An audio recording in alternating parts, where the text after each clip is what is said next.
चलिए दोस्तों, स्वागत है आप सभी का वर्ल्ड अफेयर्स चैनल पर। स्टार्ट करते हैं अपने आज के करंट अफेयर डेली बेसिस पर। यहाँ पर आप पढ़ सकते हैं quick point, organisation, special day, M cube day, news of the day and PYQs. आप मेरा टेलीग्राम चैनल ज्वाइन करें, अमन सर वाईफाई से थोड़ा आपको पीडीएफ मिल सके। और आज के दिन की शुरुआत देखिए, प्रधानमंत्री मोदी जी ने हाल फिलहाल में फाउंडेशन स्टोन रखे हैं कुछ प्रोजेक्ट्स के, जिसका कोस्ट जो है कितना होने वाला है। ये मंगलोर में जो है फाउंडेशन स्टोन रखे गए, इनोग्रेट किया गया है। तो 800 करोड़ का अराउंड जो है इसका कोस्ट होने वाला है, जो कि जो है मंगलोर लोकेशन कर्नाटका में रखे गए हैं। उसके अलावा एक dedicated mechanised berth number 14 container जो है, जो कि कार्गो है न्यू बंगलोर पोर्ट के लिए, जो है इसे भी इनोग्रेट किया गया था। देखिए यहाँ पे एफर्ट्स हैं सरकार के कि जो India as a develop country जो है जल्दी कंसीडर किया जाए। उसमें बहुत सारी चीज़ें होंगी। एग्जांपल हमारे जो कुछ मिशन है, जैसे जल जीवन मिशन, आयुष्मान भारत योजना, इसके अलावा निधि, स्वनिधि योजना, किसान क्रेडिट कार्ड, इन सभी को जो है पेनिट्रेट कराने की ज़रूरत है, गरीब लोगों तक जो है ये पहुँच पाए जिनको इसकी रिक्वायरमेंट है। चलिए let's see the next question. UIDA जो है इसने हाल फिलहाल में टॉप किया है। अभी पब्लिक ग्रीवेंस जो रिजॉल्विंग जो रैंकिंग आई थी, और ये कौन से मंथ के लिए, तो आंसर इस क्वेश्चन का अगस्त 2022 का है। तो जितनी भी मिनिस्ट्रीज़ हैं उन सभी में unique identification authority of India है, इसने टॉप किया है सभी मिनिस्ट्री डिपार्टमेंट्स में। ये जो रिपोर्ट है ये पब्लिक ग्रीवेंस के ऊपर जो है रिपोर्ट दिया गया, और रिपोर्ट किसने पब्लिश किया गया, तो department of administrative reform and public grievance के द्वारा ये जो है लॉन्च किया गया अगस्त 2022 के लिए।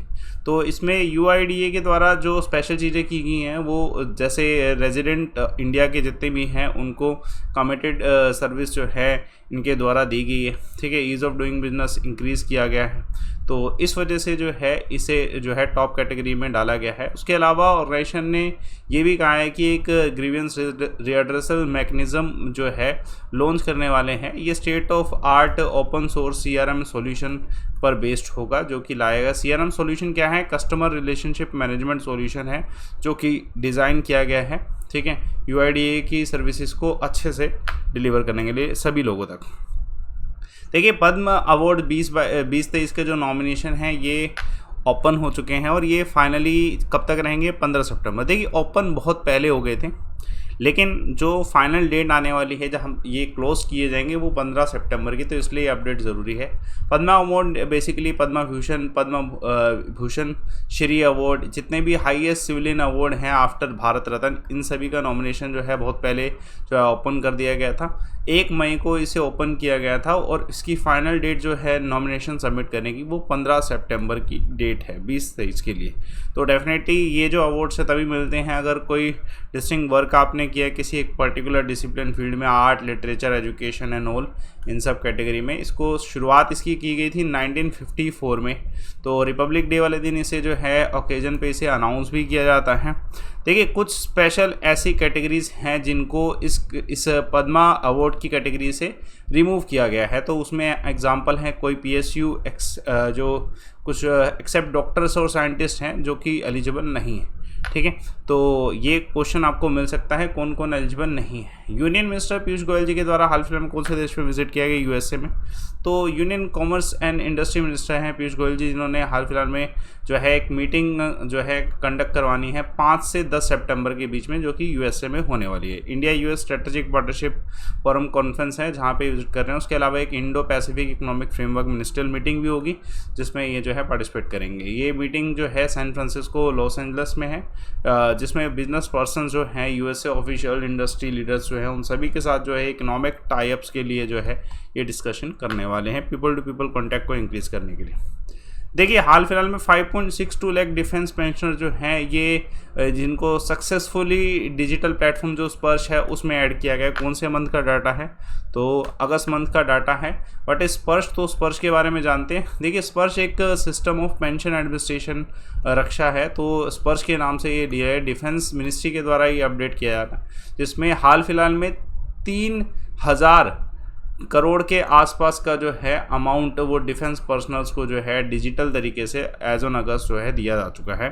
तो उस पर से एक वेब बेस्ड सिस्टम है जिसमें पेंशन क्लेम किया जा सकता है और पेंशन डायरेक्टली बैंक अकाउंट में जाएगा डिफेंस पेंशन के विदाउट एनी एक्सटर्नल इंटरमीडिएटरी। तो ये एक अच्छा तरीका है पेंशन सर्विसेज प्रोवाइड कराने का। तो इसमें बहुत सारे इसमें पार्टिसिपेट करें, it's just for defence pensioner only. तो ये इंपॉर्टेंट है, ये ध्यान रखना। चलिए let's see the next question. Education minister Dharmendra Pradhan ji के द्वारा हाल फिलहाल में बायलैटरल मीटिंग किन देशों के साथ की गई? तो आंसर है इंडोनेशिया और ऑस्ट्रेलिया दोनों के साथ।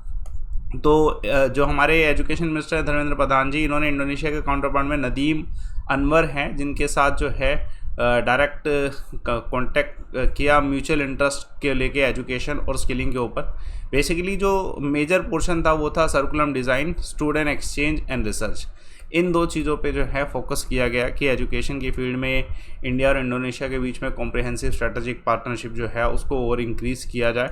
ठीक है, तो ये जो है अपॉर्चुनिटी है इंडिया के पास हायर एजुकेशन और स्किल डेवलपमेंट को इंक्रीज़ करने के लिए। Let's see the next question. देखिए हाल फिलहाल में फॉर्मर फुटबॉल प्लेयर कौन से हैं जिनको न्यू प्रेसिडेंट चुना गया ऑल इंडिया फुटबॉल फेडरेशन का? Very important one. तो आंसर कल्याण चौबे है। देखिए इनके कंपटीशन में जो है बेंचिंग भूतिया थे जो कि एक और फेमस खिलाड़ी थे। तो 34 वोटिंग होनी थी, 34 मेंबर वोटिंग होनी थी। ये बहुत ह्यूज नंबर से, मतलब बेसिकली एक साइड एक तरफा डिसीजन था एक तरीके से, जिसमें 33 और 1 का जो है स्कोर रहा, जिसमें ये ऑब्वियसली 33 स्कोर ले गए हैं। पहली बार ऐसा हुआ 85 ईयर के जो कि फॉर्मर प्लेयर जो हैं ऑल इंडिया फुटबॉल फेडरेशन की जो पोस्ट को जो है होस्ट कर रहे हैं। तो इसके अलावा जो भूतिया जी हैं इन्होंने भी एक अच्छा योगदान दिया है फुटबॉल की। जो अगर इंडिया की बात करी जाए तो 2011 में इन्होंने भी रिटायरमेंट ले ली थी। तो ये भी एक फेमस खिलाड़ी है। Let's see the next question. कौन सी कंट्री ने अप्रूव किया $1.1 बिलियन का ताइवान आर्म सेल? तो आंसर यूएसए है। देखिए आप सभी जानते हैं अभी ताइवान में जो US house of representative speaker है नैन्सी पेलोसी, इनका विजिट हुआ था। उसी के बाद से जो है ये डिस्कशन चल रहा था कि यूएसए जो है सेल करेगा 1.1 बिलियन वेपनरी ताइवान को। तो ये उसमें अप्रूवल मिल चुका है। तो इसमें बेसिकली जो है प्रपोज डील में क्या रडार सिस्टम होगा जो कि स्ट्राइक इनकमिंग जो मिसाइल्स हैं उनको ट्रैक करने के लिए जो है हेल्पफुल होगा। देखिए अब डेफिनेटली अब जब ये डील फाइनल हुई है तो चाइना काउंटर ज़रूर करेगा। तो चाइना की एम्बेसी ने वाशिंगटन को कहा है कि यूएसए या तो इस डील को रिवोक कर ले, अदरवाइज़ काउंटर मेजर के लिए तैयार है। ये तो ऑब्वियस है कि अगर यूएसए इंटरफेयर करेगा ताइवान और चाइना के मुद्दे में तो काउंटर देखने को मिलेगा। चाइना इस चीज़ को वन चाइना पॉलिसी के अंडर लेता है। कौन सी कंट्री है जिसका अपर हाउस जो है इन्होंने दोबारा हाउस जो है कंट्रीब्यूशनल सिटीजनशिप बिल जो है उसे पास किया है? तो आंसर इस क्वेश्चन का नेपाल। तो ये एक बिल है जो कि इससे पहले 14 अगस्त को जो है नेपाल के प्रेसिडेंट विद्या देवी भंडारी जी के द्वारा ना वापस दे दिया गया था। लेकिन अब इस बिल को दोबारा जो है सिटीजनशिप बिल है जिसको दोबारा जो है पास किया गया है और दोबारा अब इसको जो है प्रेसिडेंट के पास दिया जाएगा। इसको अपर हाउस में अभी जो है फाइनल किया गया, अभी लोअर हाउस में जो है इसमें डिससेटिस्फेक्शन है। लेट्स सी कि इसमें क्या होता है। देखिए ये बिल कुछ इस तरीके से है कि अगर एक व्यक्ति नेपाल में बोर्न हुआ है तो अगर या फिर नेपाल में बोना है या फिर उनकी जो माता हैं वो मदर जो हैं वो नेपाली हैं और फादर जो हैं इन आइडेंटिफाइड है, तो उसका जो है पॉइंट उनको जो है कंसीडर करवाना पड़ेगा एम्बेसी में जाके। Let's see the next question. Gotabaya Rajapaksa जो हैं ये कौन से देश वापस पहुँचे? तो अपने ही देश वापस पहुँचे, श्रीलंका।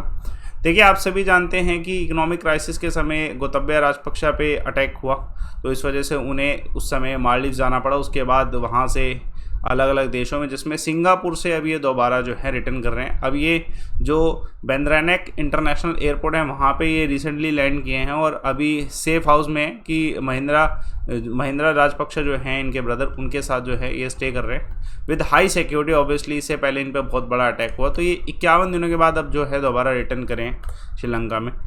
देखिए इंपॉर्टेंट क्वेश्चन है, first Chinese made high speed train car जो है ये कौन से देश में पहुंचाएगी? तो आंसर क्या है इस क्वेश्चन का? इंडोनेशिया में।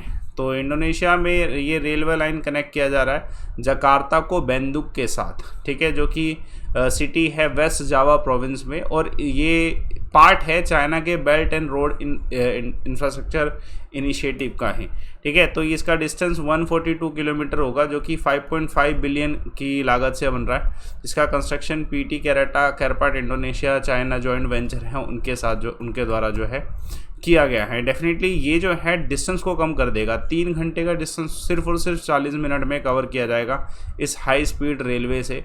तो कि ये अभी जो पहुँचाया गया जकार्ता पोर्ट में ही पहुँचाया गया था। Let's see the key point. हाल फिलहाल में 400 चिनूक हेलीकॉप्टर कहाँ पे ग्राउंड किए गए? ऑब्वियसली USA का है चिनूक। तो इसका आंसर देखिए, प्रधानमंत्री मोदी जी के द्वारा हाल फिलहाल में एक नया फ्लैग लॉन्च किया गया, किसके लिए? इंडियन नेवी के लिए, अभी INS विक्रांत के समय में। देखिए, जैसे इंडिया के बहुत सारे ऐसे देश हैं, मेंबर्स हैं जो कि सिटीजन, जो कि CEO बने हैं वर्ल्ड कंपनीज़ के। तो अब दोबारा एक और अपडेट, स्टारबक ने अपना CEO अनाउंस करे हैं, लक्ष्मण नरसिम्हन। तो क्वेश्चन आ सकता है। देखिए, ये कल एक सवाल पूछा गया था, वडियार डायनेस्टी कौन सी लोकेशन पे रूल किए? तो आंसर क्या? मैसूर। आंसर संजीव का बिल्कुल सही। आज का सवाल देखिएगा, कुचिपुड़ी डांस कौन सी स्टेट में ओरिजिन हुआ? तो आंसर इसका कमेंट बॉक्स पे दीजिए। टेलीग्राम चैनल ज्वाइन करें, Aman survive FACD report and win and Unacademy 1 का हिस्सा बनिए 5 सितंबर को। दोस्तों, आप जो है सब्सक्रिप्शन ले सकते हैं, एक नया बैच लॉन्च हो रहा है। देखिए, जब आप सब्सक्रिप्शन लेते हैं ना, सबसे इंपॉर्टेंट होता है कि आप एक अनलिमिटेड एक्सेस लें किसी भी सब्सक्रिप्शन में, तो वो आपको लाइव अमन कोड से अवेलेबल होगा। तो आप इससे अनलिमिटेड एक्सेस ले सकते हैं, चाहे आप कोई भी कोर्स लें, अनलिमिटेड एक्सेस होगा विद मैक्सिमम डिस्काउंट। तो अगर आप सब्सक्रिप्शन लेने वाले हैं तो अनलिमिटेड एक्सेस के लिए जो है लाइव अमन कोड लगाइएगा with maximum discount possible on Unacademy. तो लाइव अमन कोड यूज़ करके यूटिलाइज करें इसे एज अर्ली एज पॉसिबल। बाकी सेशन